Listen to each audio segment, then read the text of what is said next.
$20 million, $19 million, $6 million.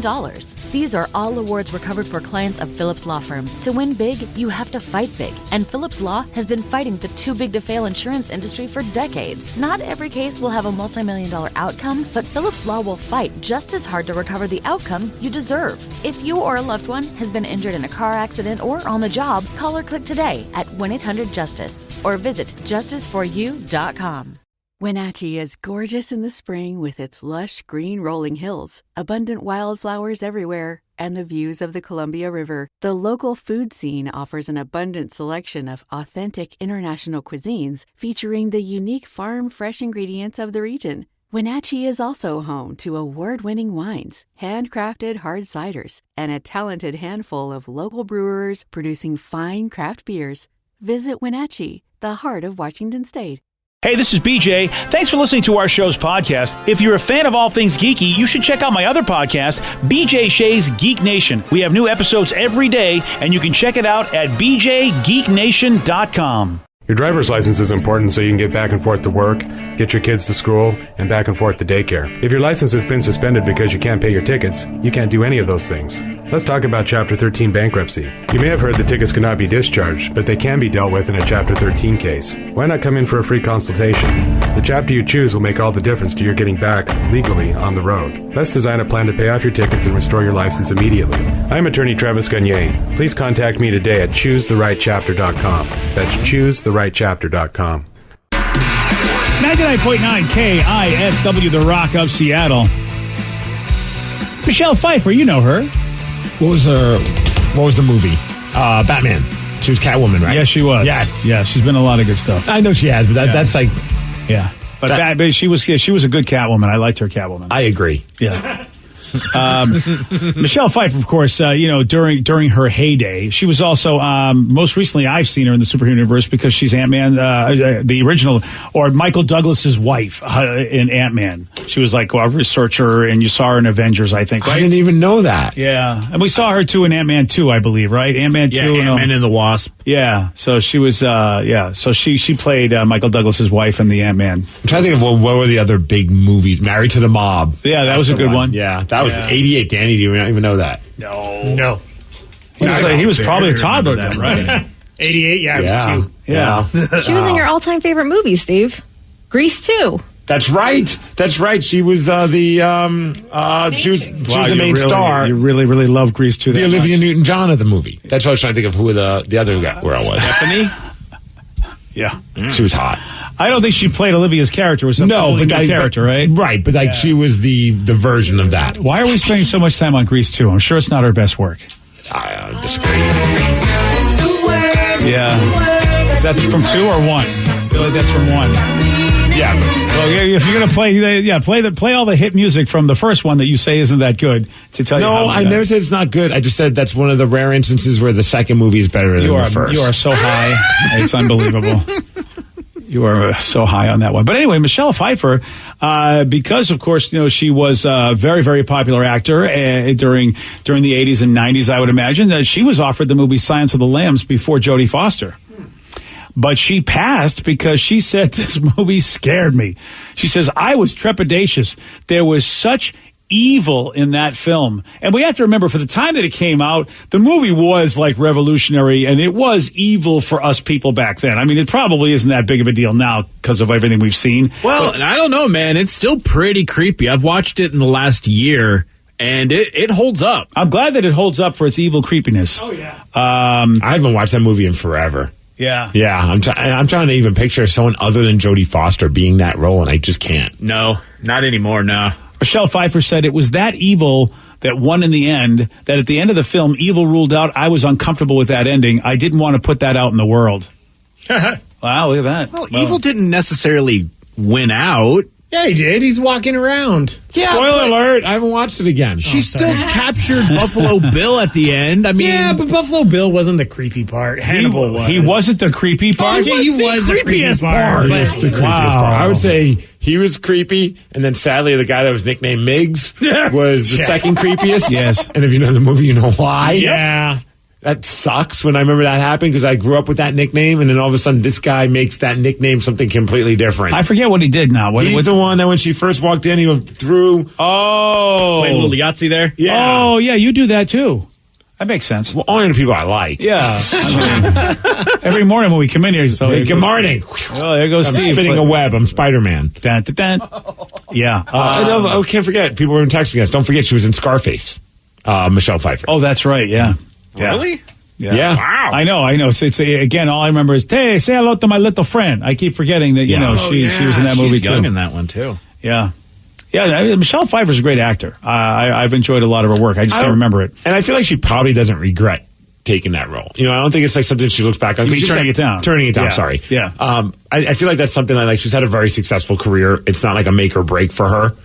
And if she felt like it was an evil movie, it's not like as if she's looking back on the money she missed out on. And she's like, I'm glad I wasn't around that vibe. Yeah, and I think people are, and the people are very preoccupied. There's a lot of shows on television now. I don't know what the hell of it is. There's a show on there that has a former serial killer who's now working for like the police, and now his dad is back, or maybe he's the son of a serial killer, and now his dad is back. Sheehan, the guy the guy that was in Good Omens, Vicky, Michael Sheehan, I think his name is Michael Sheen? Yeah, Michael Sheen. Yeah, he's the crazy father who was a former serial killer. People are fascinated with the fact that Dexter, of course, was a serial killer, but he was a good guy serial killer. So, he was working for her, to help stop a bad guy. So in a way, he was kind of semi a good guy in the movie. And then, of course, he did get free. And people, I think, are really fascinated with the fact that evil isn't really evil. It's just people are disturbed. And I think that movie really showed us that, it's mental health more than it is just pure evil, even though Michelle Pfeiffer really looks at it as evil. And I think the show you're talking about is Prodigal Son. Yeah, that's it. Yeah, that's the one. And I haven't watched it yet. I do see the previews, and it does interest me.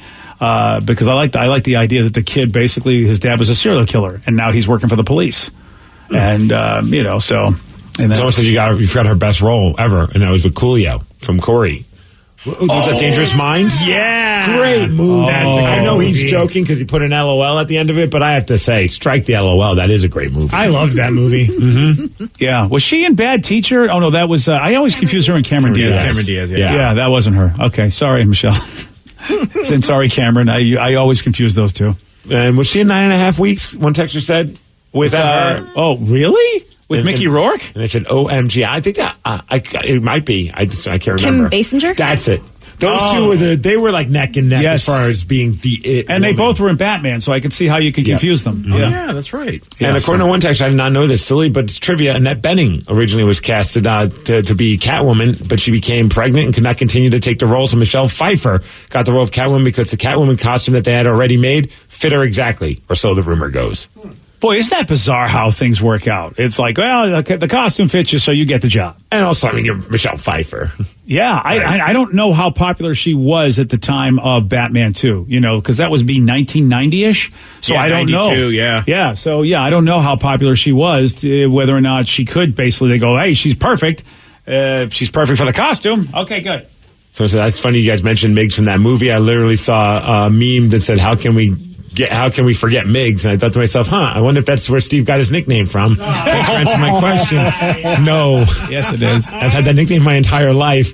And then when that movie came out, it just added a whole new layer to that nickname in growing up. Elon Musk is a very bizarre gentleman, as we know.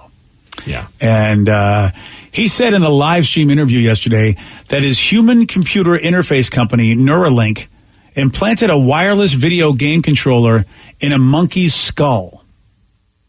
Like a living monkey? I don't. Oh, here he is talking about it. I don't really know. In simplistic terms, it's sort of like a Fitbit in your skull, because we already got a monkey with a wireless implant in their skull who can play video games using his mind. So it's not look like an unhappy monkey, and you can't even see where the neural implant was put in, except for that he's got like a slight dark mohawk. So it sounds like So it it isn't a living monkey. People have talked about wanting to put chips in our head. So he's able to play video games with his mind. He doesn't need a controller because the chip is the controller in his mind. When are we going to just accept? I mean, we're talking about superheroes and things like that. When are we accepting that this guy is the making of the ultimate supervillain? Yeah. I mean, it continues. I mean, he's got flamethrowers. He's got all this crazy technology. He's Mr. Likeable stoner guy. He's eventually going to turn on all of us, and he's going to use monkeys to do it. Yeah, Vicky, he reminds me of Matt Frewer's character on Orphan Black when they were doing all the mods to people. Because that's what's going on. There was a show we watched that was about clones, but there were humans that were getting mods put in their body. And there was a mad scientist guy Matt Frewer, basically, you remember Matt Frewer, Max Headroom? Yeah. He also played a really almost Elon Musk-like character in that show. There's going to be a point where all of a sudden we're being attacked by like these computer chip monkeys. And I was like, what the hell's going on? He's like, I warned you guys. I've been talking about it for years. Mark Wahlberg also told us to watch out for the apes. We should have listened to him. Absolutely. Dang, man. It's going to be all this like weird like monkey with mohawks thing that from Mad Max is going to feel like. Monkey with mohawks. Now, there's a movie. It looks like it has a mohawk. Yeah. Well, there you go. I love this idea. The Mad Max monkey. I don't love this at all. They're going to use it against us, BJ. Well, you're going to love it until they rip your brains out. Well, I mean, I love it because you are so against the machines taking over the world, and it's going to be humans augmented. It's going to be the cyborgs. Yeah, I can't wait to get the chip implanted into my brain so I can fight those monkeys. Man, I don't know. I'm not putting money on you. I think those monkeys will destroy you. I mean, that guy's chastity belt got hacked, so why do I want anything in my brain that people could hack? Oh, that's a good point. Yeah. So I don't. Elon Musk is definitely a Bond villain. Yeah, he really is. See, I'm thinking it's like Spider-Man villain too. Oh, yeah. Look, dude. Either way, yeah, he's like Dr. Octopus, right? Yeah, because he'd be the guy that would have a bunch of mechanical arms. Oh, one person brings up a point though. Glass is half full, or is he just the real life Iron Man? Maybe he's going to actually be good. Yeah, but he doesn't seem to... And a team of, like, good military monkeys. Is he as charming as Tony Stark? That's the problem. Tony Stark seems more charming than Elon Musk. Here's the problem, though. Like, when Tony Stark, says, I am Iron Man, he literally starts all of the events that happen, make all of the bad things happen. Okay, sure. He's the reason why all of the bad things happen in the Marvel Cinematic Universe. Well, there is that. So, I mean... Yeah, he did fix it, though. He snapped his fingers and fixed it. Well, that's true. Yeah. And, I mean, you say, is he not likable? He's very likable. Maybe not to, your audience, but to a certain audience that likes 69 jokes and 420 jokes. He's very he repriced... I do like that. ...one of his cars, his Teslas, to be $69,420. So you're in the camp of, okay, Elon Musk is the... So what then maybe you're right. He's not a supervillain to you. I'm torn. I feel like that it could go down a dark road. He could be Iron Man. But on the flip side, he could also do some good for this world. Yeah. Well, you know what? If anybody would be Iron Man, it would be Elon Musk. If anybody would build himself a suit like that. Sounds like he's got shades of Dr. Evil, according to one texter. Yeah, he's interesting. I'll give him that. We got an 83-year-old woman. She was waiting in line for her COVID-19 vaccine in L.A., and while doing so, she pitched her son's piano talents to the mayor of L.A., Mayor Garcetti, who's helping with paperwork, and her embarrassed son was driving the car and filmed the whole thing. He happens to be a fantastic piano player. Please help me. So I'm a pianist by training too. No. If I wasn't doing this, what do you play? He works I play piano. He works with Elton John. No way. Yeah. That's amazing. He works. I rehearse his band. That's so great, Godmother. Were you a pianist as well? No. So he just picked it up on his own. No, my mother was a violinist. Wow. He got it from there, but he works with, if you need someone to play for you, you're at your parties, he'll do it for you. I'll get her some help. Don't worry, I promise. That's really sweet. She's very proud. Yeah, she is. I love it. It's right out of Mr. Mayor. You know what I mean? It's in L.A., and of course we're watching the Ted Danson show, and that's the mayor who's right there, helping out with the COVID vaccines, getting all the paperwork done. And all I can think of is Ted Danson. Ted Danson would somehow screw that up. I just love that whole, she's like, yeah, he's a great piano player. And he's like, oh, that's cool. You are. And then, there was that nice little flex by the guy. He's embarrassed, but he also wanted to make it very clear that, oh, yeah, I warm up Elton John's band. Yeah, exactly. No big deal. No big deal. I warm up the Piano Man's band. Yeah, and I play piano. I'm his guy. Yeah, right. He said that directly after the mayor goes, "Oh, I play piano too," and he's like, "Hold on, whoa, you're not in my league, buddy." Right. Let's not get twisted. I'm very embarrassed by my mom, but I'm also a better piano player. Yeah, dude. I was talking to one of my buddies about how parents sometimes just don't care they're embarrassing you when they're proud of you, which is cool, but it's also one of those moments. I don't know if you guys have had something like this happen where my dad is so proud of what I do for a living. to the point where I remember when he came here, he's like, can I get some of your business cards? And I'm like, oh, that's cool. Like, he wants to keep them as a keepsake. I didn't realize that everywhere we went while they were in town, he was going to use it as like the ultimate, don't you know who this is? Oh. So we'd go somewhere. He's like, do you know who my son is? He's on the radio. And I'm like, oh boy, here we go. Because, it's rare that you get the person that actually hear. Whenever these instances happen, it's always like, I don't listen to the radio, or no, I'm not sure, and then it's awkward. And then he pulls out the card to prove it, and he's like, here, have his card if you ever need anything. And I'm like, Dad, I'm right here, and this is really awkward. If you ever need anything, right? Like, now they got your number. They got everything. Oh, jeez. And I'm like, why are you doing this? Like, what am I supposed to do for this person? Like, what are we doing? He's like, I don't know. Maybe you hook us up with something. I'm like, oh, Dad, I'll pay for it. Like, I don't need this. Like, this is so humiliating. I appreciate you're proud of me, but like, let's pump the brakes on like the business card thing. Old school networking, Steve. Yeah, but it's like it's old school networking. Fully forced on people. Oh, I know. I mean, but now you get to see just how life was. I mean, that's how his generation did it. Here's my card. And it's like, I don't even know you. Oh, yeah, but we're going to do something for each other. Okay. Vicky, did your parents do anything like that? No, it's funny. Even as a teenager, they were always, I think, worried that I would find them embarrassing. So they're like, I'm going to go to take you to the mall. Like, are you sure you want me to come with you? I'm like, hell yeah, come with me to the mall. But like, they're very overly cautious about not embarrassing me, that they've never done anything to embarrass me in public. Oh, that's kind of cool that they were that aware. But I'm like, well, I think like those stories of like, hey, do you want to talk about me? Like sometimes you need that ego boost, like that your parents are proud of you, and then you end up hearing it from somebody else. Oh, yeah, my dad was like that. Yeah. I never heard all I heard from him was how I was making a mistake, and yet he would run around and tell all the relatives how proud he was that I was on radio.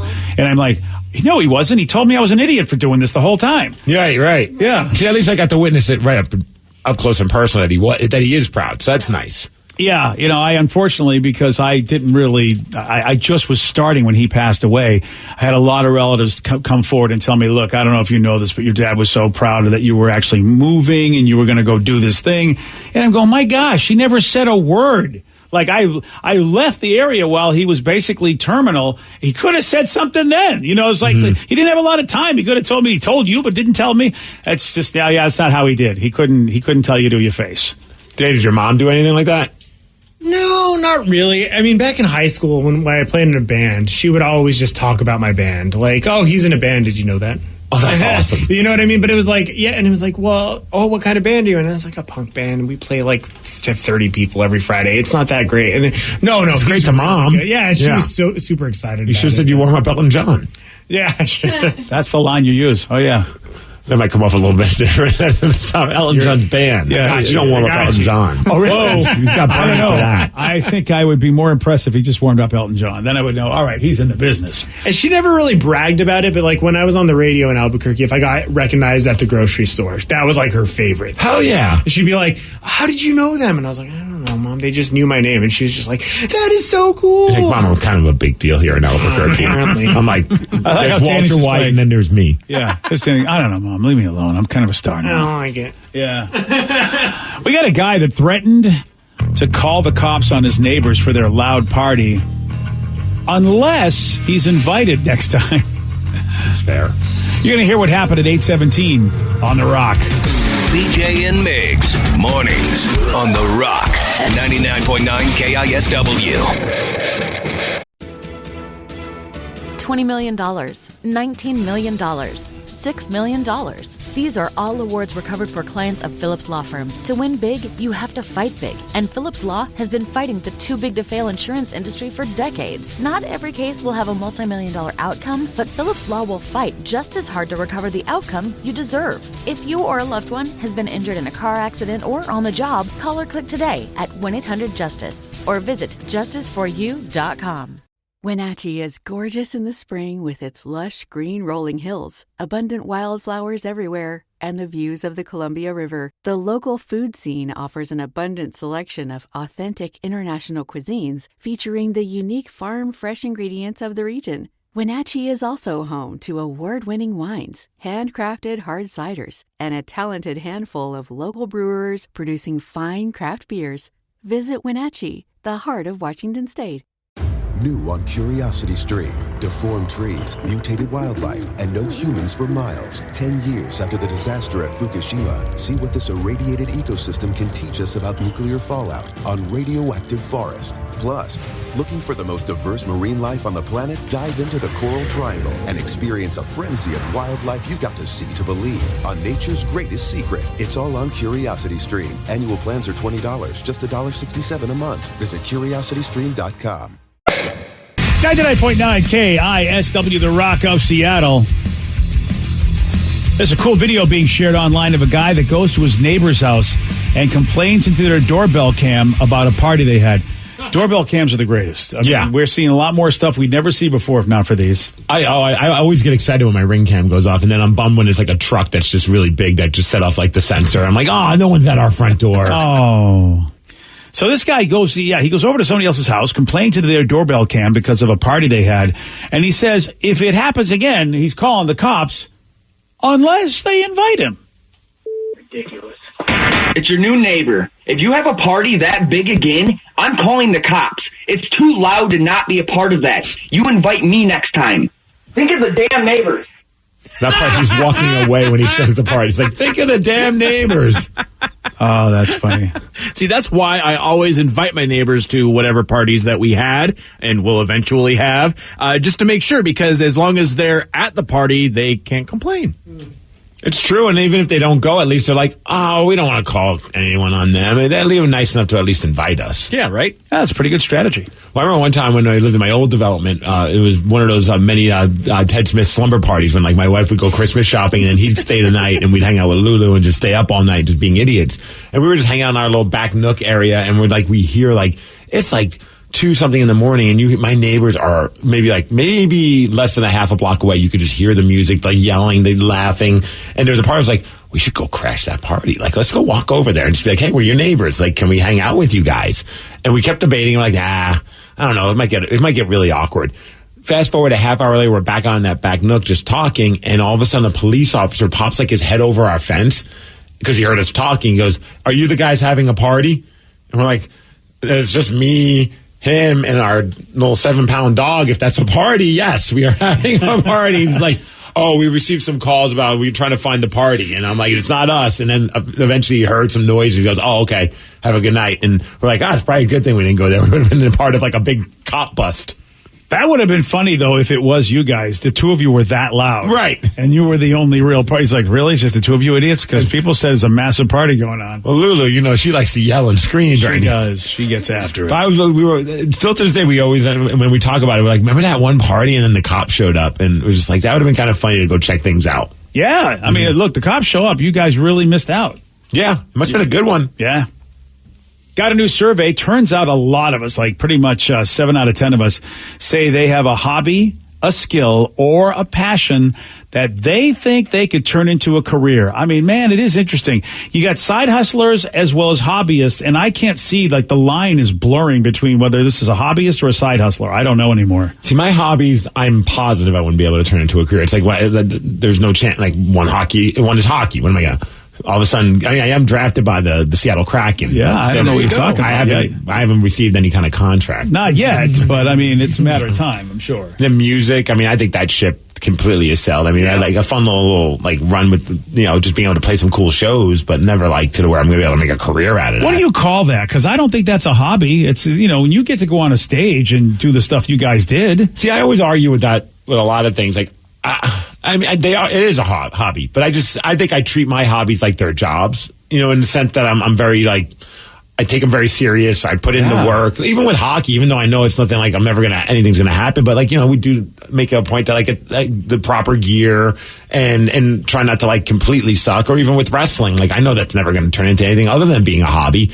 But I mean, I do the proper training and make sure that I'm going to be a safe person in the ring, and also just like get as good as I can at it. But none of these are ever going to be careers. At the end of the day, they're still hobbies. They're hobbies. Absolutely. And even if you like make it to the point of like, I mean, Bruiser Brody had, like you said, they played some notable, you guys played some notable shows and stuff. Yeah. Like for me, it's the same kind of thing. I have nice equipment, and I want to buy the nicest equipment I have, even though I know that if the opportunity came to like tour in a band again, I wouldn't take it. No. That's just not, whereas when I was 18, that was like my goal in life. I want to be in a touring band, and that's not going to happen. Well, we joke about it every time we talk to Aaron Jones, but the first time I ever met him, where we worked on, we did a recording together. After we did the recording, he goes, "Do you want to be in my band?" And it was he's like, my first thing was, I know you, and I know you have big goals of wanting to tour. I can't do that. Yeah. I was like, if you want me to do some fun shows and record or fill in from time to time, I'm your guy.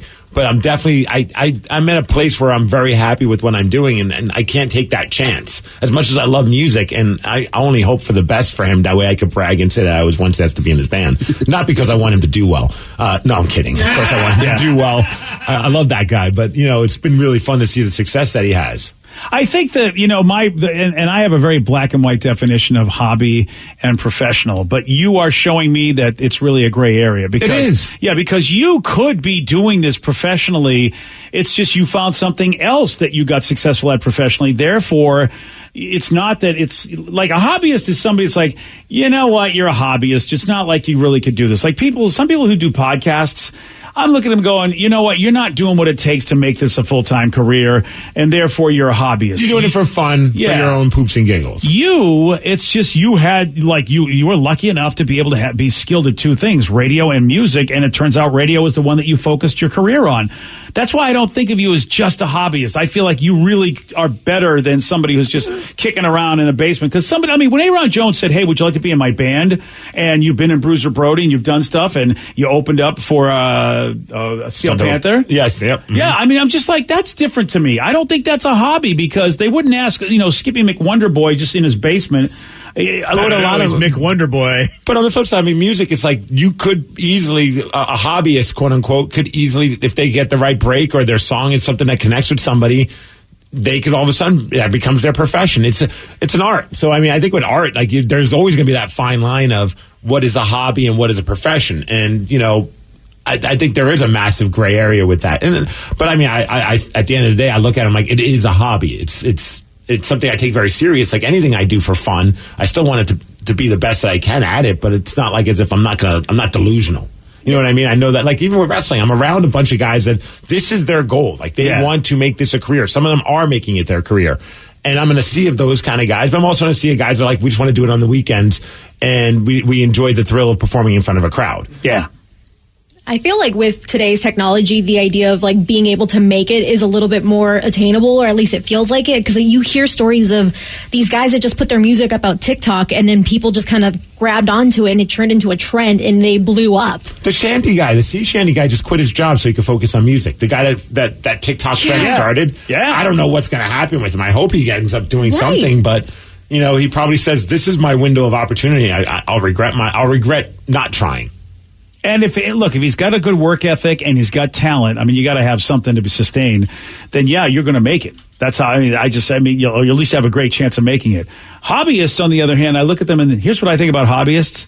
They don't have a great work ethic. Like just the typical hobbyist, because they just want to have fun. That's the difference. It's like, dude, I don't want to grind at this. I want to have fun at this. And it's like, yeah, that's why it's a hobby, because you've got to grind to make a great career out of something. You do have to grind. Oh yeah, when you think about any kind of like music and other stuff, you got to hit the road. You got to you got to quote unquote pay your dues, and it doesn't happen overnight. And the older you get, the less willing you are to put in that kind of work.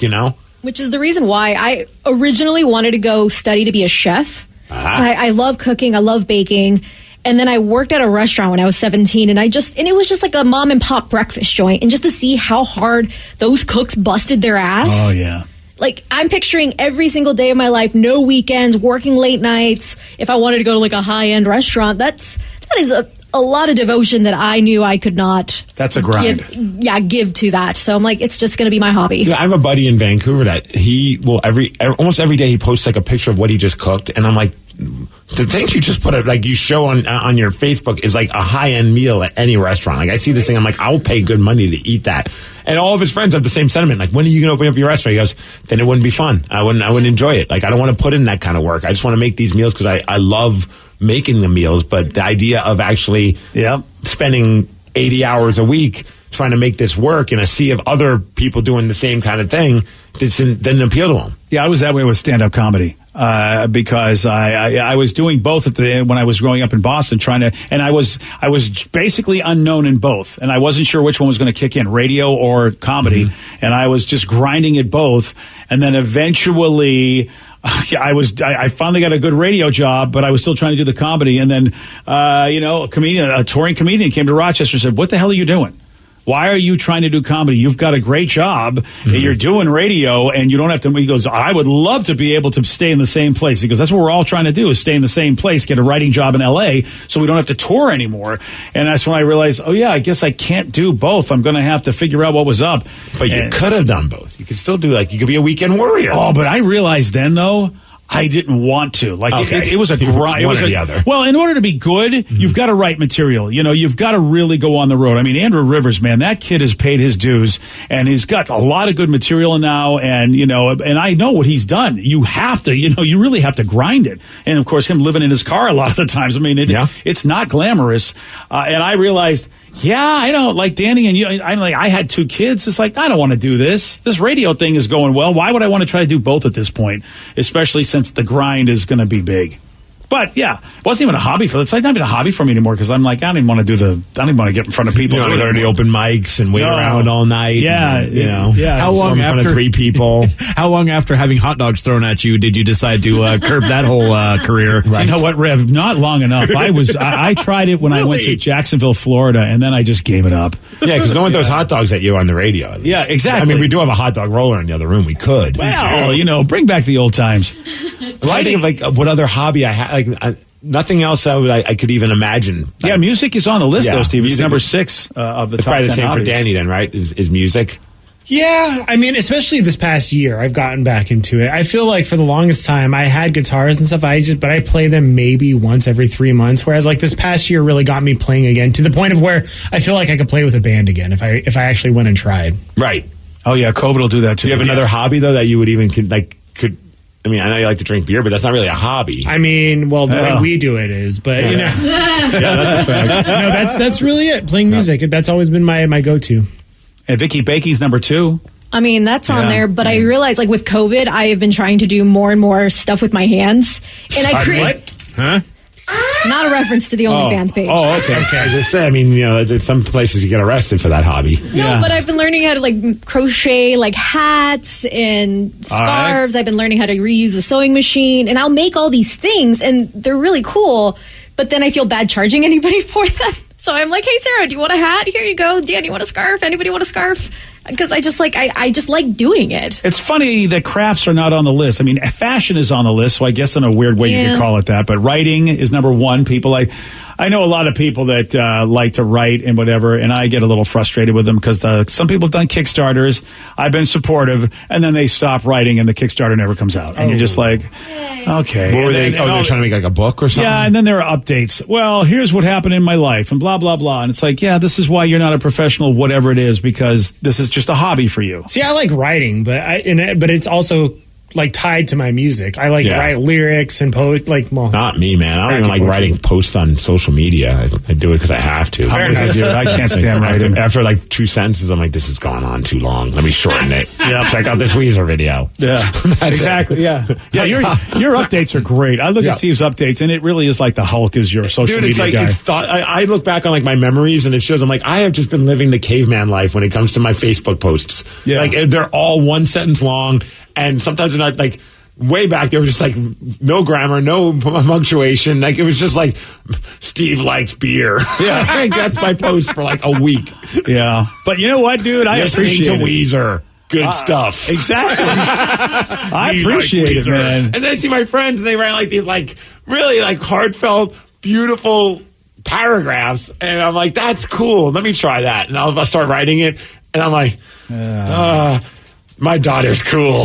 Yeah, that's it. I had this heartfelt thing. I'm like, this will be to let people know how I truly feel about her. Yeah. And then it ends with, check her out on playing maraca. Yeah. Cool. Yeah. Yesterday, Steve, he did get this one wrong. What tart fruit has a sweet variety called Mare? Lime? No. Apple? No. Mayor. Tart. Grape? No. course, there was a controversy because Rev did not call it by its right name. Meyer. Yeah. Whoops. Yeah, so Steve would have totally got lemon if you said that, Rev. Thank you. Unbelievable. It's a hobby for Rev. You want a shot at beating Steve? You got it. 206-421-ROCK. We're playing Beat Miggs at 8:47 on The Rock. Today's podcast was brought to you by Travis Gagne, bankruptcy attorney. Here's another question from a listener. How long is a bankruptcy going to affect my credit rating? Of course, most of the time, by the time we're talking about filing a bankruptcy, the credit has already taken a huge hit. Chapter 7 is going to affect it more negatively than Chapter 13. Chapter 7 stays on your credit report for 10 years from the time you file. It usually takes 7 or 8 years for your credit scores to get back into the normal range in a Chapter 7 case. However, your credit will start to recover even in Chapter 7 after about a year. You'll be able to get credit again right away, usually before your case is even over. Chapter 13 stays on your credit report for 7 years and usually takes about 3.5 years for your credit to get back in the normal range. So Chapter 13 will mean your credit gets better much more rapidly. Thanks, Travis. If you have more questions about bankruptcy, you can reach out to Travis anytime at choosetherightchapter.com. That's choosetherightchapter.com. Thanks for listening. $20 million, $19 million, $6 million. These are all awards recovered for clients of Phillips Law Firm. To win big, you have to fight big. And Phillips Law has been fighting the too big to fail insurance industry for decades. Not every case will have a multi-million-dollar outcome, but Phillips Law will fight just as hard to recover the outcome you deserve. If you or a loved one has been injured in a car accident or on the job, call or click today at 1-800-JUSTICE or visit justiceforyou.com. Wenatchee is gorgeous in the spring with its lush green rolling hills, abundant wildflowers everywhere, and the views of the Columbia River. The local food scene offers an abundant selection of authentic international cuisines featuring the unique farm-fresh ingredients of the region. Wenatchee is also home to award-winning wines, handcrafted hard ciders, and a talented handful of local brewers producing fine craft beers. Visit Wenatchee, the heart of Washington State.